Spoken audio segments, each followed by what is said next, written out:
Selamat pagi, nama saya Kairuna Mahfuza. Saya dari kelas 11 TKKR 2. Saya ingin mengerjakan tugas MIT Bahasa Indonesia, yaitu menjelaskan tentang apa itu teks prosedur, teks eksplanasi, dan juga teks ceramah. Pertama-tama saya ingin menjelaskan apa itu teks prosedur terlebih dahulu.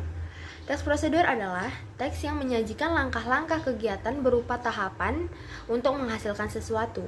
Di dalam teks prosedur juga memiliki struktur dan kaidah kebahasaan. Struktur yang ada dalam teks prosedur yaitu tujuan, langkah-langkah, dan penutup. Sedangkan kaidah kebahasaan yang ada dalam teks prosedur adalah menggunakan kata imperatif, deklaratif, dan juga interrogatif, menggunakan urutan langkah, menggunakan nomina dan partisipan, menggunakan verba, dan juga menggunakan kalimat temporer. Dalam merancang teks prosedur juga memiliki tahapan-tahapan sebagai berikut, yaitu menentukan jenis atau tema yang ingin dibuat, menentukan urutan langkah yang dibutuhkan, mengurutkan langkah secara urut dan beruntun, memeriksa kembali langkah-langkah apakah ada yang harus direvisi.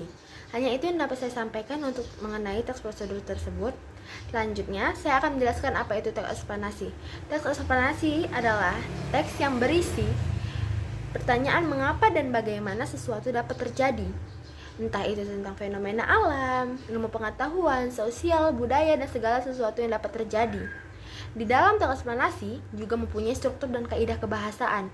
Struktur yang ada di dalam teks eksplanasi yaitu penjelasan umum, penjelasan proses, dan juga penutup. Sedangkan kaidah kebahasaan yang ada di dalam teks eksplanasi adalah menggunakan kata benda yang bersifat umum, menggunakan kata kerja, menggunakan pertanyaan mengapa dan bagaimana, bersifat fakta, dan bentuk kalimat pasif. Kriteria analisis juga ada di dalam teks eksplanasi. Salah satunya fakta, struktur, keilmiahan, makna dipahami, dan juga pesan efektif. Selanjutnya, saya ingin menjelaskan apa itu teks ceramah. Teks ceramah adalah indukasi komunikasi berupa pidato yang bertujuan untuk memberikan nasihat-nasihat atau petunjuk. Di dalam ceramah terbagi dua, yaitu ceramah umum dan ceramah khusus. Ceramah umum adalah ceramah yang bertujuan untuk memberikan nasihat kepada khalayak umum atau masyarakat luas. Sedangkan ceramah khusus adalah ceramah yang bertujuan memberikan nasihat hanya untuk orang-orang tertentu atau khalayak khusus, entah itu dari segi isi, materi, dan lainnya. Di dalam ceramah juga ada ciri informasi yang harus diperhatikan, yaitu harus lengkap, harus jelas, harus lugas, harus logis, dan mudah dipahami.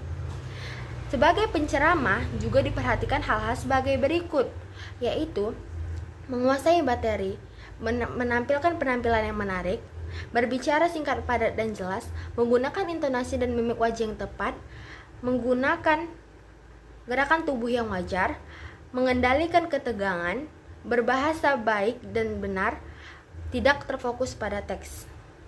Hanya itu yang dapat saya sampaikan untuk tugas kali ini. Kekurangannya saya mohon maaf.